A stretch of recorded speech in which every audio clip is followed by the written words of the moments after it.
Bueno, la córnea es tal vez uno de los principales medios transparentes del ojo. Tiene un poder refractivo de 40 dioptrías, a diferencia del cristalino que tiene 20 dioptrías. Ya hemos hablado en la clase de anatomía todas las partes de la misma. Solamente recordando nada más de que es avascular, como ya les he mencionado, se nutre por la lágrima y el humor acuoso. Es relativamente poco turgente, es decir, que tiene bajo contenido de agua. Si aumenta el contenido de agua, pierde transparencia. No tiene pigmentos y sus nervios carecen de mielina.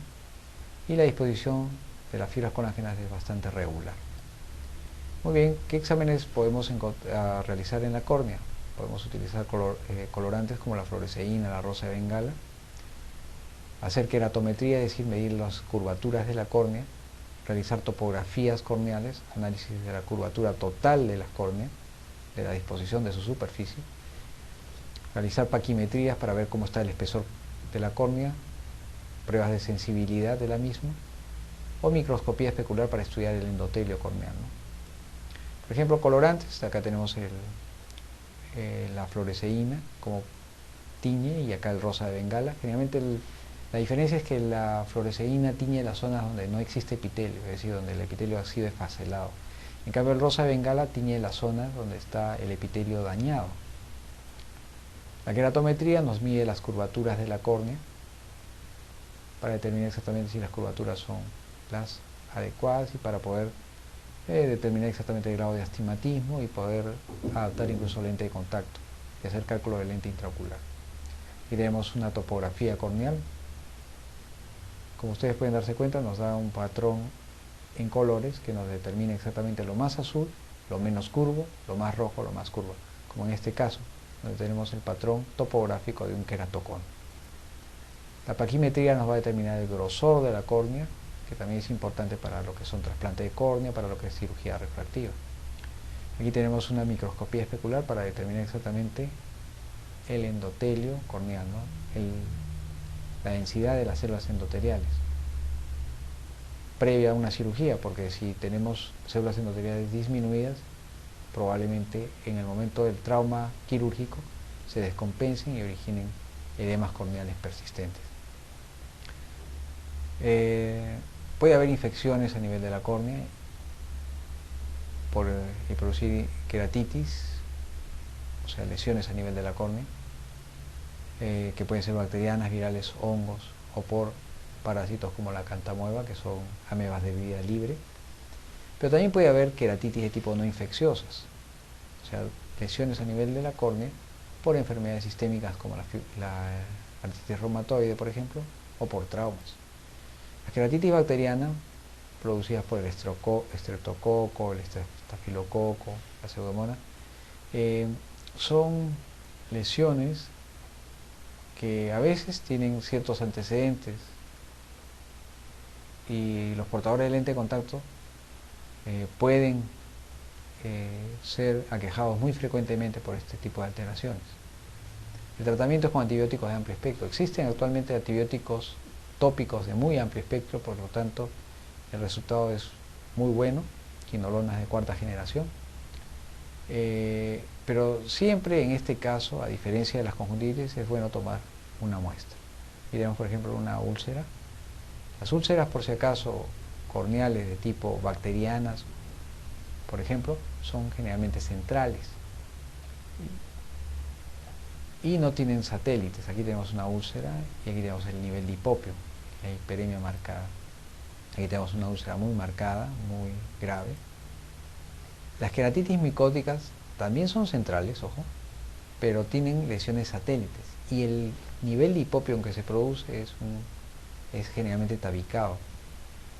Por lo tanto, se produce como un hipopio en tienda de campaña. Aquí hay que tomar en cuenta que las micóticas, la más frecuente en nuestro medio, en países del tercer mundo, es por Fusarium. En países del primer mundo es por Aspergillus, que son hongos filamentosos.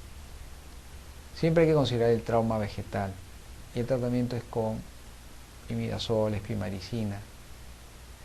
Hay medicamentos como la natamicina, el Natacin, que es un medicamento que en realidad no se importa. Antes se importaba nuestro país. Ahora solamente creo que una farmacia lo hace. Aquí tenemos, por ejemplo, la úlcera micótica, tenemos la ulceración y aquí tenemos lesiones satélites, típico de una micosis. Con respecto a las queratitis virales, acordémonos que los adenovirus pueden producir problemas a nivel de la córnea. El herpes simple, que es la primera causa de ceguera corneal a nivel de países del primer mundo, y el herpes zóster también produce una queratitis de tipo recurrente. Y tenemos infiltrados por queratitis por adenovirus. Aquí también tenemos úlceras dendríticas, tanto aquí como aquí, por herpes simple. Acuérdense que los herpes simples siempre producen úlceras de tipo dendrítica, que producen mucha fotofobia.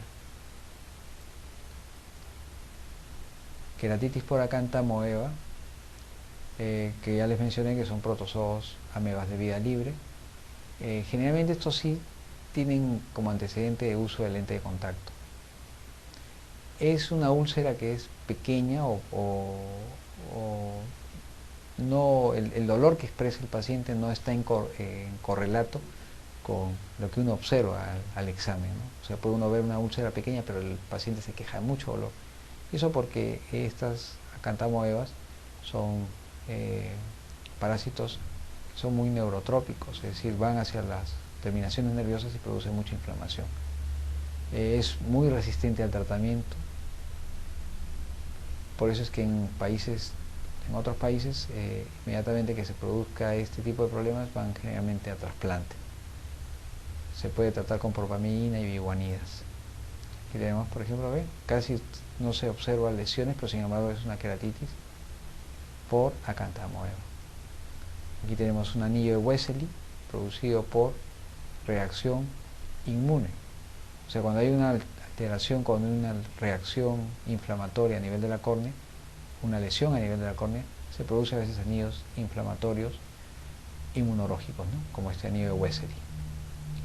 Las queratitis infecciosas se pueden diagnosticar por muestras. Ya les he mencionado que en el caso de la conjuntivitis tal vez la muestra no sea tan importante, pero en el caso de la queratitis sí sería importante realizar una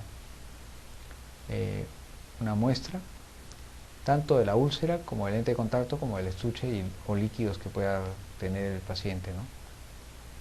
Se tiene que realizar gran biensa y cultivo.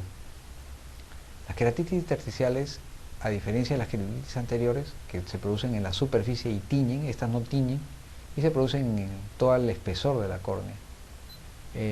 Producen, creo que se acabó, ¿no?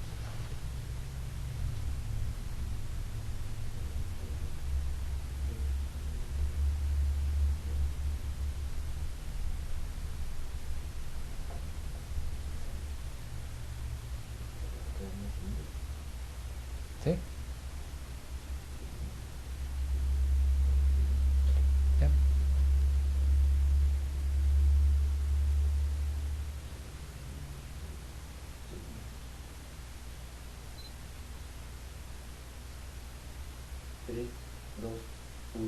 Seguimos. Estas queratitis intersticiales se producen en todo el espesor y pueden ser generalmente, eso es lo que se duda, ¿no? Que si es por una invasión directa o reacción inmune.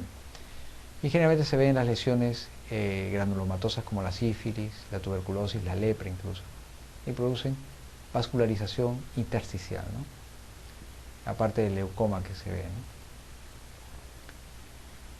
Hay manifestaciones corneales de algunas enfermedades sistémicas, por ejemplo la gota, la oxalosis, la cistinosis pueden producir depósitos de cristales a nivel corneal.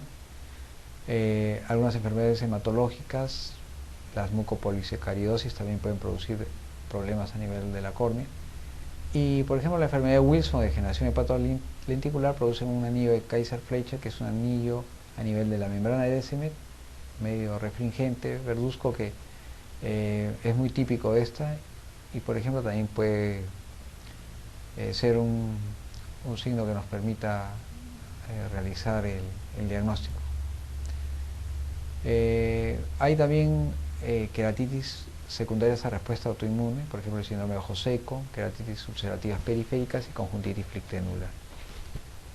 Por ejemplo, aquí tenemos el caso de una tinción corneal con rosa de bengala en un síndrome de ojo seco. Aquí tenemos una úlcera periférica. Acuérdense que las úlceras periféricas generalmente son autoinmunes, pero en un caso de una artritis reumatoide severa, ¿no? Aquí tenemos una flicténula, que es una reacción inmunológica también, que inicialmente se inicia las primeras veces a nivel conjuntival, pero después, en las siguientes recaídas, aparece a nivel de la córnea.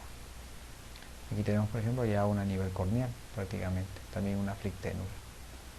La xeroftalmía es generalmente debido a problemas de avitaminosis A, produce ceguera nocturna, cerosis conjuntival, manchas de Vitot, que son como manchas tipo nata de la leche, que se depositan a nivel de la conjuntiva.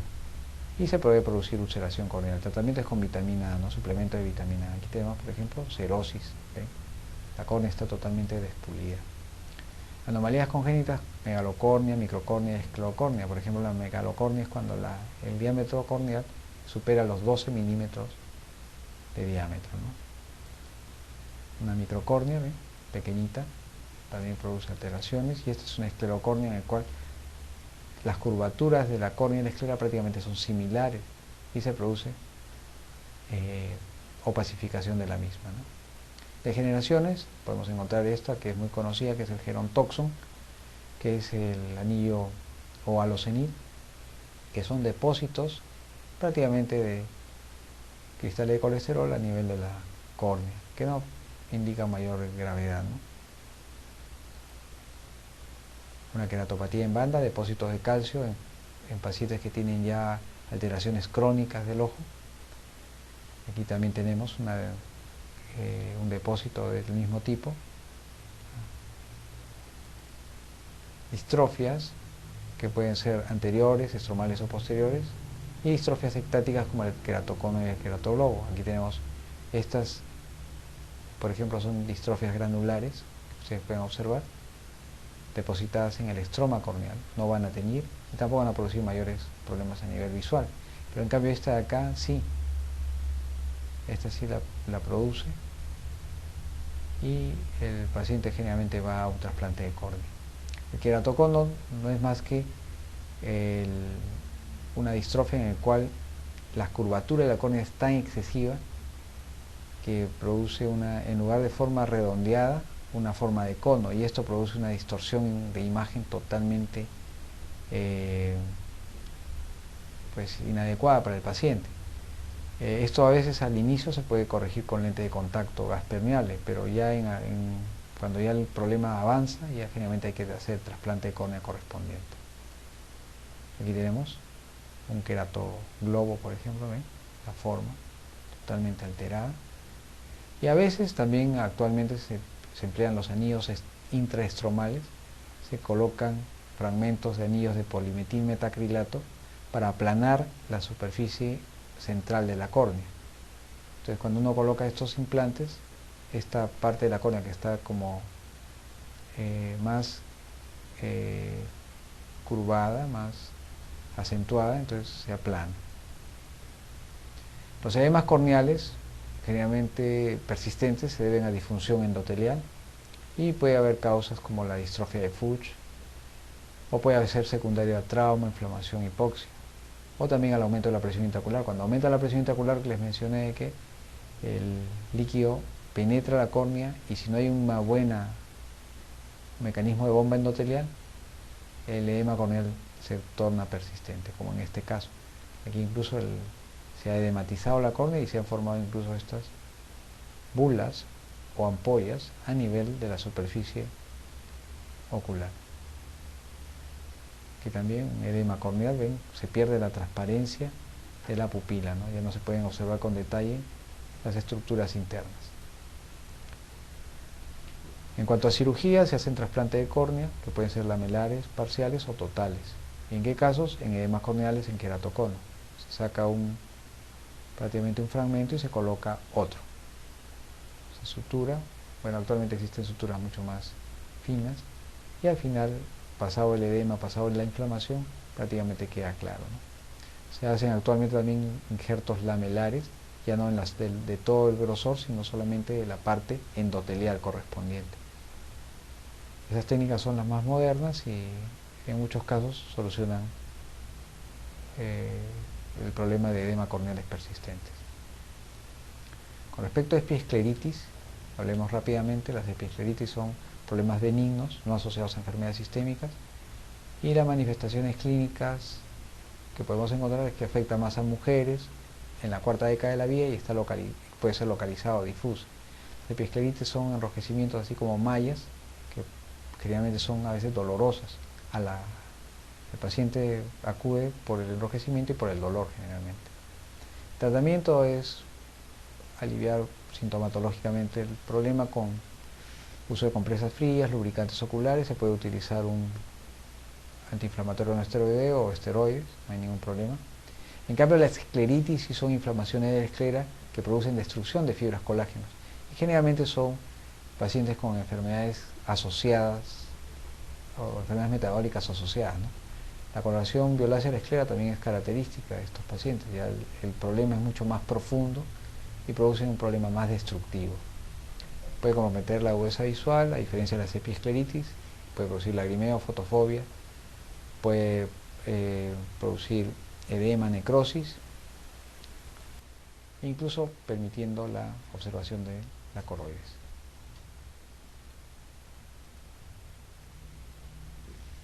Bueno, muchas gracias por su atención.